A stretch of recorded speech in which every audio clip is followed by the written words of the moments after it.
નિલેશભાઈ હેમલ વાત કરું છું ચક્રવાત ન્યૂઝમાંથી।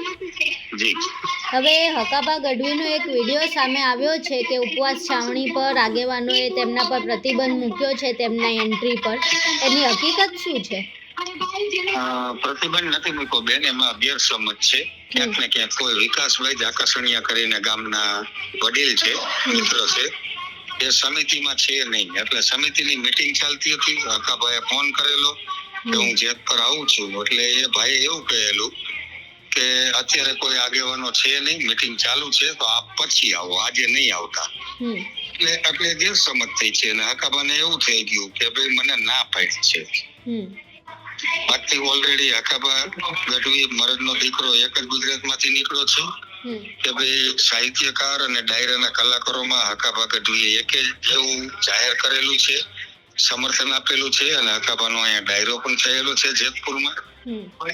તો હકાબાની લાગણી ક્યાંય દુભાણી હોય તો એ સમિતિ વતી, ગામ વતી અને મારા મિત્ર છે તો હું એની માફી માંગુ છું, અમારા ભાણુબા છે, છતાંય ક્યાંય લાગણી દુભાણી તો ફરી વખત માફી માંગુ છું। પણ ગેરસમજ છે અને કોઈ સમિતિના આગેવાનોએ ના પાડી હોય તો એ મને ખબર નથી। આપ સમિતિના સભ્યોનો રિવ્યુ લઈ શકો છો, કારણ કે હું પણ ગામની સમિતિમાં નથી, હું બીજા ગામનો છું, હું ટીકરનો વતની છું। બરોબર છે, એટલે હકાબાને કોઈ સમિતિના સભ્ય સાથે વાત થયેલી હોય તો એ મને ખબર નથી। મને ફોન આવેલો હકાબાનો, પણ મેં એમને એવું કહી દેલું કે ભાઈ સમિતિની મીટિંગ ચાલુ છે હકાબા, અને એ રૂમમાં ક્યાંક પર્સનલ મીટિંગ ચાલુ છે, હું પણ એ સમિતિમાં નથી એટલે હું મીટિંગમાં હાજર નથી, હું સ્ટેજ ઉપર બેઠેલો છું। એટલે અત્યારે તમે આવો તો તમારું આગતા સ્વાગતા અમે કોઈ કરી ના શકી, એટલે તમે સમિતિ હાજર હોય ત્યારે આવો તો સારું રહેશે। બરોબર, એટલે ગેરસમજ છે, એમાં કોઈ હકાબા ઉપર પ્રતિબંધ મૂકવાનું કોઈ વિષય જ નથી। હકાબા માટે છાવણી 24 કલાક ખુલ્લી છે અને હકાબાએ ઓપન સમર્થન આપ્યું છે।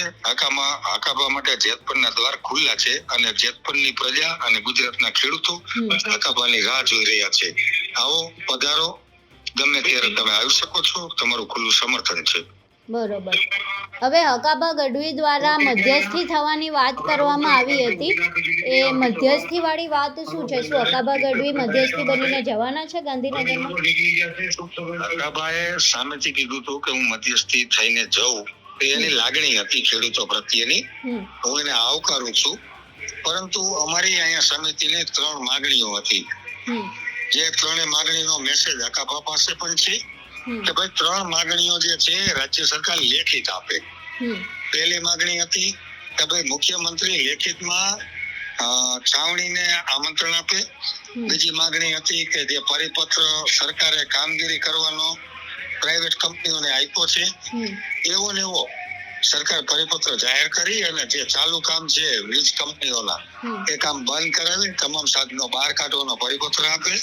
અને ત્રીજી માંગણી હતી અમારી કે ભાઈ સરકાર જે ખેડૂતોને આપવા માંગે છે એનું કાચું ડ્રાફ્ટિંગ કરી અને અમારી સમિતિને આપવામાં આવે, અમે એને વાંચી લઈએ, સંશોધન કરી લઈએ અને કોઈ સોલિસિટરો પાસેથી કાંઈ નોલેજ લેવું પડે તો અમે લઈ લઈએ અને પછી અમે ટેબલ ટોક કરવા માટે તૈયાર થઈએ। તો અમે હકાબાને કીધેલું કે આપ આગેવાની લઈને સરકારમાં કોઈ જતા હોય કે એકલા અને આ 3 લેટર ઓન પેપર સરકારમાંથી લઈ આવતા હોય તો તમે પણ મધ્યસ્થી કરી શકો છો, પણ સરકાર લેખિત આપવા માટે તૈયાર નથી। સરકારની મનસા જ લેખિત આપવાની નથી, મૌખિક વાતો કરે છે। તો મૌખિક અમે સમિતિ જેતપુર ગામની સમિતિ મૌખિક સ્વીકારવા માટે તૈયાર નથી। બરોબર, ઓકે, આભાર નિલેશભાઈ અમારી સાથે જોડાવા બદલ। Thank you very much.